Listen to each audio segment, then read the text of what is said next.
Saludos dominicanos en todo el territorio de la República. Agenda Nacional. Se complace en tener ante ustedes a la única voz que tiene autoridad para dar una opinión en medio de la situación crítica por la que está atravesando el país. Me refiero al doctor Ramón Andrés Blanco Fernández. Amigo mío, gracias por venir, porque yo la verdad estoy en el límite ya de mi comprensión de las cosas que han sucedido, y creo que es que nos falta conocer un poco o conocer mucho de la historia que hemos recorrido.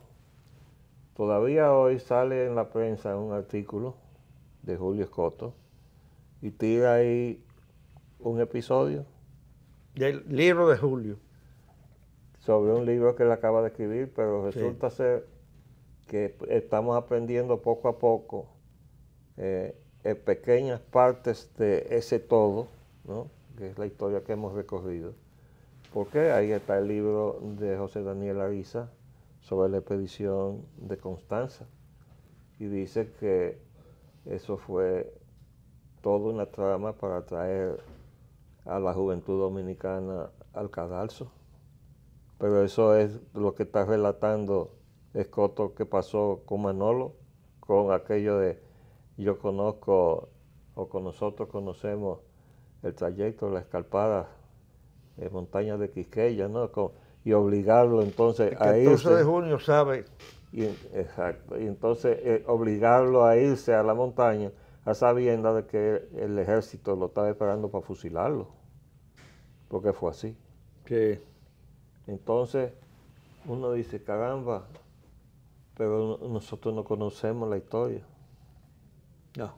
Y yo yo doy testimonio permanente de eso, porque yo tenía 80 años cuando yo me enteré de la carta pastoral del arzobispo Porte contra los trinitarios. Yo no sabía nada de eso. ¿Por qué? Porque eso se había ocultado deliberadamente. Sí, Y si no señor. es por una joven, digo, si no joven, pero una dominicana que era investigadora de 2 o 3 universidades de Estados Unidos, Argelia Tejada Yanguela, de San Francisco. Ella intervino en un debate que teníamos en el internet, y desde allá dijo, todo comenzó en 1844 con la carta pastoral del arzobispo Porte contra los trinitarios, y eso está en el tomo 2 de el tomo 2 del libro de Emilio Rodríguez de Modici, página 47 al 55. Pues yo no había oído mencionar eso nunca en mi vida. Yo fui al Archivo General de la Nación y dije, yo quiero el tomo 2 de la colección Centenario de Emilio Rodríguez de Modici, página 47 al 55, y ahí estaba la carta pastoral. Sí. Pero eso nunca no se ha difundido. No se ha difundido. Eso se ha ocultado deliberadamente. Bueno, y por eso yo siempre doy testimonio y digo, pero por Dios, yo ya había recorrido la mayor parte de mi carrera política y yo no sabía la historia de mi país. Yo no sabía que el Vaticano había traicionado a la República cuando había ordenado a los obispos Porte, que había recibido a Duarte en el muelle cuando regresó del exilio. Como padre de la patria. Salve padre de la patria. Ese mismo escribió una pastoral que dijera, el que no siga al general en jefe Pedro Santana en la Junta Central Gubernativa será objeto de excomunión mayor. ¿Y qué hizo la feligresía católica de entonces? Que abandonó a los trinitarios y apoyó a Pedro Santana. Y una semana después, Pedro Santana declara a los trinitarios traidores a la patria y lo condena a destierro perpetuo. Sí, que lo quería condenar a la muerte. No, le dice destierro perpetuo, y dice, expuesto a muerte a manos de quien lo vea o lo descubra en el territorio nacional. Mira, Polín, la ingenuidad de muchos políticos dominicanos nos ha llevado a este desastre que tenemos todavía. Desde antes de la independencia, el en aquella ocasión había un señor que estuvo al servicio de los franceses, de los españoles y de los haitianos de Guayer, que se llamaba Tomás Bobadilla y Briones. Ah, sí. Ese señor, según fue fiscal cuando pidió la condena del levantamiento de los Alcarrizos. Pero cuando tumbaron a Boyer, él se agachó y en Santiago se le presentó a Mella. Alguien lo llevó donde Mella. Y Mella se lo presenta a Sánchez. Y Sánchez lo utiliza cuando van a redactar la carta del 16 de enero.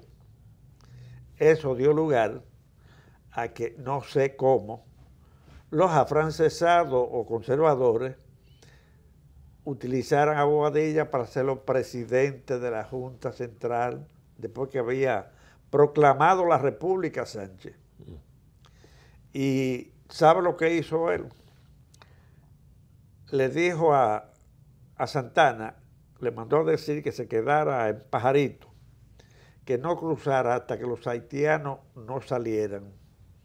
Cuando salió el jefe de los haitianos de aquí, lo mandó a pasar y fue a acompañarlo a donde Saint-Denis para bautizarlo y decirle que él iba a ser el jefe de la tropa que iba al sur y que él era el jefe, que no se dejara manipular de nadie, nadie podía mandarle a él. Así comienza. Pero óigame, amigo mío, mire, son tantas piezas sueltas. En la avenida había 2 ingenieros que formaron parte del escuadrón que fusiló a Trujillo, ¿verdad? Ajá, sí. 2 ingenieros. Uno fue Roberto Pastoriza y el otro fue Huáscar Tejeda. Sí. Y cuando ellos salieron de la avenida, de la tarea que se le encomendó, ¿usted sabe dónde fueron? A esperar el golpe de Estado que iba a partir de un acuartelamiento de las tropas que debió declarar el Pupo Romano. Pero lo fueron a esperar donde Manuel Enrique Tavares Espaillá. Ahí se quedaron esperando ellos el golpe de Estado. Y Manuel Enrique Tavares Espaillá fue triunvido por casualidad. ¿Sí fue? Triunvido. Y don Enrique Cabral fue triunvido por casualidad. Manuel Enrique Tavares Espaillá, de acuerdo con las informaciones que yo tengo, fue compañero de universidad de George Herbert Walker Bush, el viejo Bush. Habían convivido en la universidad y Bush, que era el jefe de la CIA allá, sabía que Manuel Enrique era una persona de prestancia aquí. Y él desde allá lo señaló, aquí, pues, busquen a fulano de tal. O sea, él estaba metido ahí porque se había conocido con aquel en la Universidad de Estados Unidos. Y así hay hilos que se tejen para que se justifique o se explique la presencia de gente. Sin embargo, Manuel Enrique Tavares Espaillá es el que renuncia cuando fusilan a Manolo, que se suponía que no debió haber sucedido. No, porque el presidente ordenó que se entregaran y que fuera y lo trajeran vivo. Ajá. ¿Y quién fue y ordenaron que no, bueno, que lo liquidaran? Entonces Manuel Enrique en protesta renunció al triunvirato. Pero en definitiva todo el tinglado estaba tejido de traición, Sí. planificada, pero, Sí. porque hemos sido capaces, bueno señor, para saber hasta dónde podemos llegar, y tú mencionabas a Báez ahorita, nosotros entregamos prácticamente el país a una concesión a Estados Unidos que se cayó allá porque un senador se paró y tumbó el proyecto de la anexión. De la anexión, que por eso hay una calle que se llama Charles Sumner. Exacto. Pero aquí se había aprobado todo ya, ¿eh? Estaba aprobado. Sí. Todo estaba aprobado. Sí, Se cae allá, en el Senado de los Estados Unidos. sí. Porque un senador se paró y dijo que eso no se podía hacer y tumbó el proyecto. Nosotros hemos estado jugando con la soberanía de este país. Porque Sí, siempre hemos estado en el borde del precipicio. sí, señor. Y ahí la providencia nos ha salvado. Y no ha engañado como si fuéramos niños. Bueno, entonces yo quería decirle que ese capítulo que está escrito ahí de Julio Escoto, hay que darle difusión porque esa fue la traición que le costó la vida a Manolo Tavares. Sí, señor. Hay que buscar, pues yo digo que siempre en estas operaciones así donde hay riesgo de muerte, pero alguien se salva. El que se salva tiene que dar muchas explicaciones. Claro que sí. ¿Verdad? Y algunos que se fueron antes de... No, digo que ya hay varias situaciones de operaciones como esa, en donde de repente cae la mayor parte, pero hay uno o dos que se salvan. Me dijeron el día pasado que en el grupo que estaba en el este, el comandante dijo algo en clave y los rodearon y lo hicieron preso a todos. Y cuando él dijo en clave, lo sacaron a él y a otro. Y entonces seleccionaron lo que iban a matar. Luisito Ibarra, Río, Pipe Faxa, que era muy agitador, por cierto. Ese fue el que me dijo en la 40 a mí, que mencionara mucha gente, que yo tenía mucha gente importante y que mientras más importante era mejor porque nos iban a matar y nos iban a tirar en la universidad. Y yo lo mandé al carajo. O sea que te invitaba a que fuera delator. A que fuera delator. Él quería, él por suerte que no lo sabía, que Mario Rivitine y otros más estaban en el movimiento. Por cierto que en el artículo de Escoto... inclusive Polo Rodríguez estaba en ese movimiento. Menciona a quien fue mi vecinito en la Leopoldo Navarro, cuando esa familia se dedicaba a exportar pollos para Puerto Rico. Me refiero a Ramón Inver Rainieri, a Moncho, el hijo de Manuel Inver, que era el padre de él, que vivía en la esquina de Leopoldo Navarro con Caunabo y se dedicaba a exportar pollos hacia un hermano que vivía en Puerto Rico.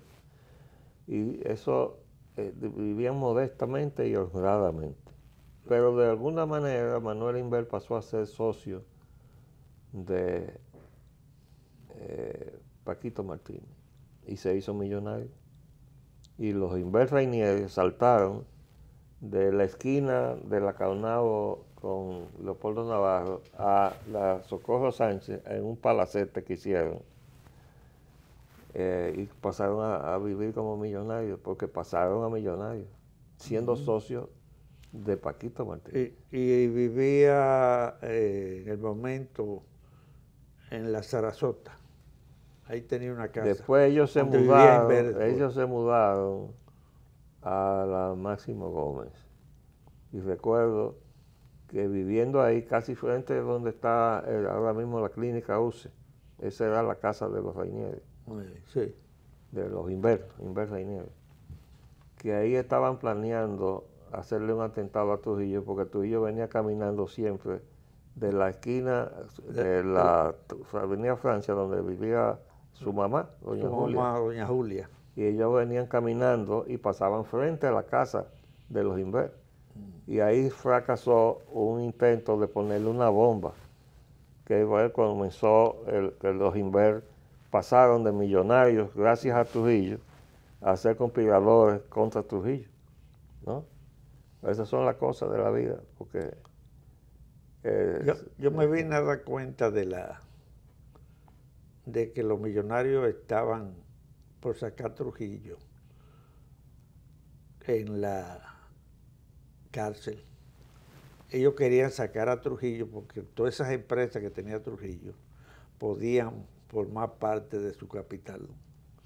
Y entre esa gente hubo algunos, según me dijeron, los vicines que fueron a Estados Unidos No, bueno, pero... a denunciar a... No. Gianni Vicini tuvo un papel fundamental en el complot, porque todo lo que se planificó para suceder aquí después de la muerte de Trujillo estaba diseñado con un flujo que se llamaba Vicini. Bueno, Porque ¿quién iba a ganar las elecciones? un empleado de ellos. No, el médico de la Casa Vicini, Viriato Fiallo. Viriato Fiallo. Que Unión Cívica lo iba a postular. Unión Cívica nació como la Marcha Verde ahora aquí, Sí, de que era un movimiento cívico que no iba a ser partido, y se convirtió en partido. Sí. Y estaba todo listo, y iba a ganar de calle las elecciones, pero llegó entonces Juan Bosch, y le ganó de calle entonces las elecciones a Viriato Fiallo. ¿Y qué hicieron? Que a los 7 meses lo tumbaron. Desde antes de las elecciones había un movimiento conspirativo ya dentro del ejército, con gente de los cívicos.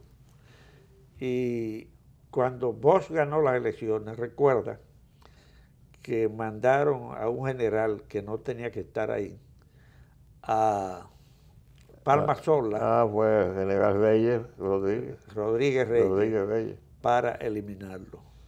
Ese era un hombre con mucho carácter. Sí, él iba a ser el ministro de las Fuerzas Armadas. Que lo vi yo personalmente decirles a Trujillo. Trujillo le dijo, yo di orden que se hiciera determinada cosa, no sé lo que era. Y él le dijo, no, pero yo ordené que no le conviene a su gobierno. Y Trujillo hacía así con la mano, se fueron caminando, y él diciéndole que no. Digo yo, bueno, este capitán lo votan ahorita. ¿Y usted andaba ahí en la comitiva? No, hombre, yo era militar. Sí, digo, pero andaba... Y cuando lo veo, yo acababa de dar una clase de una ametralladora Machen que estudié allá. Resultó que cuando salen de la fortaleza, otra vez, Trujillo le tenía la mano puesta en el hombro. Y yo, oh, pero bueno, es que son en llaves. No, lo que pasa es que Trujillo no era estúpido. Y se dio cuenta que el otro tenía la razón. Que tenía la razón, y además de eso, lo utilizó y era leal a Trujillo. No, y lo demostró. Lo demostró que era leal a Trujillo. Pero parece ser que él iba a apoyar a Juan Bosch. Y Juan Bosch lo iba a nombrar en un cargo en el ejército. Y eso no le convenía a la Unión Cívica. Bueno, hay muchas cosas que yo sé, o por lo menos me han llegado, de esos fragmentos de la historia dominicana, que tenemos que ensamblarlos con la ayuda suya, porque yo por lo menos tengo el informe que me fue a dar a mi casa el entonces coronel Pau Castro, Juan Pau Castro. Él me dijo que él había llevado a Minerva a entrevistarse con Ramfis Trujillo 2 veces, por lo menos, allá a la casa de Boca Chica, que Minerva había ido en gestiones para obtener la libertad de Manolo y que Ramfis se había comprometido a darle la libertad a Manolo Tavares. Eso me dijo él fue finalmente general, Juan Pau Castro. Y él me pidió esa entrevista a mi casa y fue él personalmente. Y saliendo él de mi casa, yo me senté en la computadora y escribí todo lo que me dijo, porque era parte de la historia. Yo nunca utilicé lo que él me dijo. Él me dijo que había estado presente cuando se interrogó a Pupo Román, y que cuando se le preguntó ¿por qué usted se metió en el complot contra el jefe? El Pupo Román dijo, bueno, eso fue cosa de mi compadre Luis Amía Matió, que me embarcó en eso. ¿Y por qué usted ordenó la muerte de las Mirabal? eso fue también idea de mi compadre Luis Amía Matió para desestabilizar al régimen. Y óigame, lo desestabilizó de tal manera que todavía hoy esos muertos se le pegan a Trujillo. Pero el testimonio que me dio Paul Castro me dice, yo estaba presente cuando estaban interrogando a Pupo Román, que estaba casado con una sobrina de Trujillo, porque había que saber que Trujillo lo tenía de secretario de las Fuerzas Armadas porque era familia. Ahora, ¿usted sabe cómo se descubrió a Pupo Román? ¿Usted lo sabe? Más o menos tengo la... En el libro que escribió En las garras del terror, el primo de ellos, Báez Díaz, dice que fue Modesto Díaz, que estando preso en la cárcel del 9, oyendo gritar a su hijo, no pudo resistir y le dijo al carcelero, llame al general Trujillo, dígale que le voy a decir quién es que está detrás de todo esto. Y fue Modesto Díaz que le dijo a Ramfis Trujillo, el hombre suyo es Pupo Román. Pero hasta ese momento Pupo Román andaba con su metralleta compungido de orden superior, yendo a las misas y enterrando a Trujillo. ¿Por qué? Porque nadie sabía que él era. ¿Por qué? Porque era de la familia, ¿no? Y fue Modesto Díaz que le dijo, su hombre es Pupo Román. Y ahí cayó preso entonces Pupo Román. Y ahí viene entonces el ensamble del relato que me hizo el general Paul Castro. Quiere decir que uno dice, bueno, pues uno va ensamblando la historia de lo que uno no sabía. Y llega un momento uno dice, bueno, pero por eso es que hemos llegado a donde estamos, este callejón sin salida, que uno dice... Yo oí uno que dijo que soy Johnny Abre de la CIA. Pero yo le dije, es que era de la CIA. Johnny Aves fue enviado al lado de Trujillo, supuestamente a ponerse a sus órdenes y a pedirle su patrocinio para ir a estudiar a México. Y Trujillo lo mandó a México, a donde estaba la central de la CIA, a formarse como agente, y de allá vino el jefe del CIN, de ese patrocinio. ¿Y qué hizo ese señor? Bueno, ese fue el que persiguió a la juventud dominicana. Y Trujillo, supuestamente, de acuerdo con unas memorias que se dice que escribió Johnny Aves, le dio órdenes a Johnny Aves que estuviera al lado de la oficina de la CIA en la embajada. Y Trujillo creía que había puesto un hombre suyo al lado de la CIA. Y la CIA le había ganado hacía tiempo, le había ganado la jugada y le había puesto un hombre suyo para enterrarlo.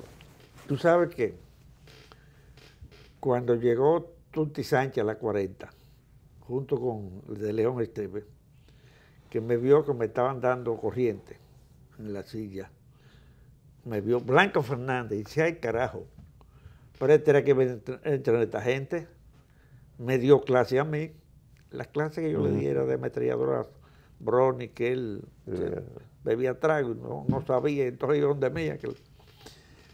Y yo dije, bueno, ya, pero me quitaron de la silla. Entonces vino Johnny Aves y me pregunta que por qué yo estaba conspirando.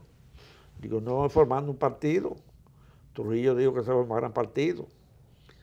Y dice, ¿por qué no lo forman con el jefe? Digo, ay, no, el jefe está rodeado de muchos viejos malos. Dice, así, sea responsable, diga quiénes son. Yo recuerdo que comencé con Cucho Álvarez. Sí, y mencioné varios. Y entonces él le dijo a Faustino Pérez, ¿tú ves cómo piensa la juventud? A partir de ahí yo dije que era un partido, que no me salí de ahí. Óigame, amigo mío, ojalá nosotros podamos reunir suficiente información como para sacar a los dominicanos de esta ignorancia total. Antes que no sea tarde. No, y porque eso es una tarea que se ha estado llevando adelante sistemáticamente, que eso se llama, de acuerdo con el arte de la guerra, el Tensú, la desinformación. La desinformación para ti y la información para mí. Son armas de la guerra. De la guerra. Y entonces nosotros hemos sido sistemáticamente desinformados y por eso no sabemos dónde estamos. Estamos a expensas del enemigo. Ay, sí. Y estamos a un paso de la fusión con Haití y no nos damos cuenta de eso. No. No. Y ese es un plan que viene de hace tiempo. Bueno, yo digo para que la gente acabe de entender. Hay 2 expresidentes de Estados Unidos en la jugada. Uno está en Haití apropiándose de las riquezas de oro y plata que tienen los haitianos que no saben que lo tienen esas riquezas. Sí. Y de este lado tenemos a George Herbert Walker Bush en Cotuí, en el contrato de Parrish, que no sabemos qué le queda a este país cada vez que de ahí se hace una exportación de oro y plata para afuera. Porque nadie controla. Bueno, no, porque eso se renegoció y eso lo hizo el señor Gustavo Montalvo, el que está en el Palacio Nacional. Caramba, pero yo no pensé nunca que ese muchacho Si tuviera tanto talento. se iba a prestar a eso. Pues tiene mucho talento para hacer lo que está haciendo. Sí. Está complementando la fusión con Haití, que la comenzó Leonel Fernández, y la está terminando Danilo Medina. Bueno, gracias por venir. La providencia va a meter la mano. Tenemos mucho, sí, yo también creo en eso, Sí. porque nos ha salvado muchas veces. Sí, señor. Yo espero una vez más. ¿Y usted sabe por qué yo creo que sí? Sí. Porque se le dañó la jugada de que Hillary fuera presidenta en los Estados Unidos. Pero seguiremos. Por eso estamos aquí al pie del cañón. Hasta luego, dominicanos.